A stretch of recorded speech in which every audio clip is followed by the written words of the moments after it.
Dan Resin here. Today we're going to be going over our Rockhard USA epoxy kit. This kit comes in a 3-gallon and a 14-gallon size. First things first, let's go over some of our specifications with this epoxy kit. Our pot life is 20 minutes. Our working time is 45 minutes. Our dry time is 12 to 14 hours. And the return to foot traffic is 24 to 48 hours. Now, our recoat window is 24 hours, and anything past that will require sanding. So, our mixing time is 3 minutes. Our ratio is 3:1. Now, let's get into our coverage rates. So, for a flake floor base coat, we're going to do 1 coat at 150 square feet per gallon. For our solid color floors, it's going to be 2 coats at 100 to 150 square feet per gallon. For a clear coat, it's going to be 1 coat at 100 square feet per gallon. For a metallic floor, you're going to do 2 coats. One is your base coat at 100 square feet per gallon, and your second is your decorative coat at 30 to 50 square feet per gallon. Now let's get into our pigment ratios.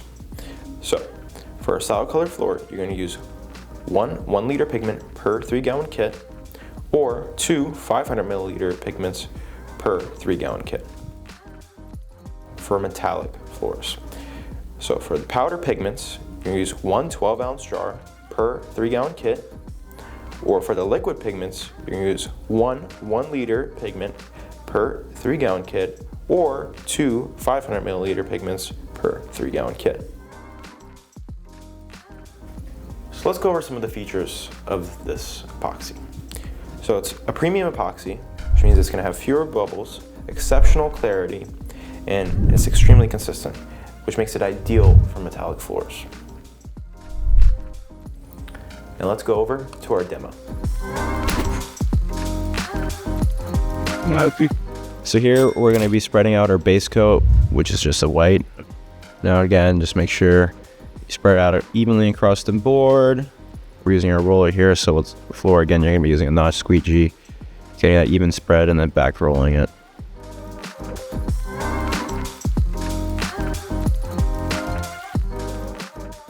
Alright, so here we're gonna go ahead and mix our colors together. We're gonna be pouring our colors down in lines here for our design.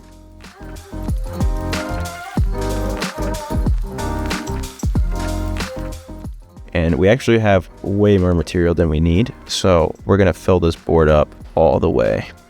So now we're gonna go ahead and use our foam brush here to start our design. Just putting some nice waves in, just playing around with the material. And then we noticed that actually using our little stirring stick here was moving the material much better in our case. So as you can see, the material flows very nicely.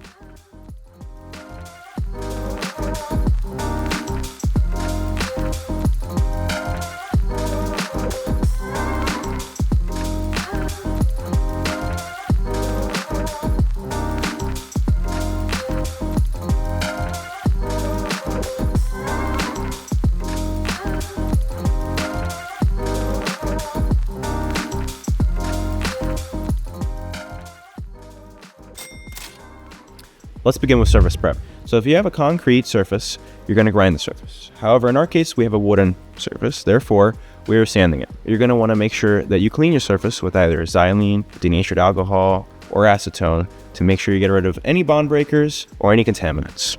So now we're going to go ahead and mix our materials together. This is a 3:1 ratio. Now I mixed the pigment in the part A beforehand, and then now I'm mixing in the part B with the A.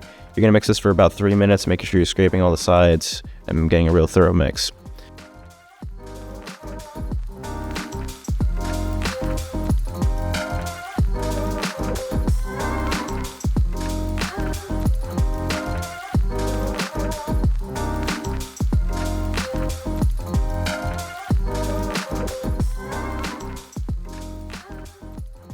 Now I'm putting down the material.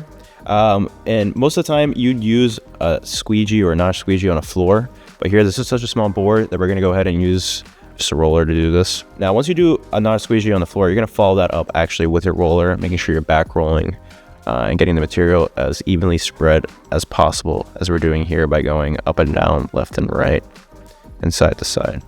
Now this material is self-leveling, so it will level out, but you just want to make sure you get this nice and even. So now we're gonna be throwing on our flakes here. You will see that I am sprinkling them on here. In most cases, when you are doing this on a floor, as we'll show you right now, you're gonna be throwing them in the air. However, when you're doing a simple board like this, you don't have much space. We're just trying to get this to basically flake it till rejection, till there's nowhere else to throw any more flake. Now, once we wait for it to dry, we come back and we're gonna go ahead and scrape off all the excess flake. So when you're doing this on a floor, you're gonna use a blade to do this. And here we're just gonna go ahead and scrape it from all the sides, try and get as much off as we can. So now we're gonna go ahead and mix our polyaspartics together to get our top coat here. So we're gonna go ahead and pour it just like we did with the base coat. And then we're gonna go ahead and spread it out with the roller, just like we did with the base coat as well. When it comes to using epoxy for your top coat, we do not recommend that you do that. We're just showing here that it is possible.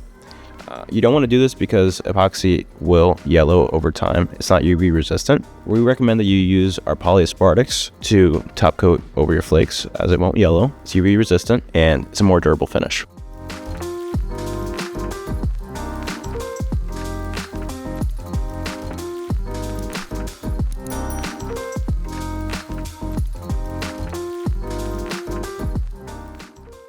Thanks for watching our epoxy demo. Don't forget to like, comment, and subscribe. We'll see you later.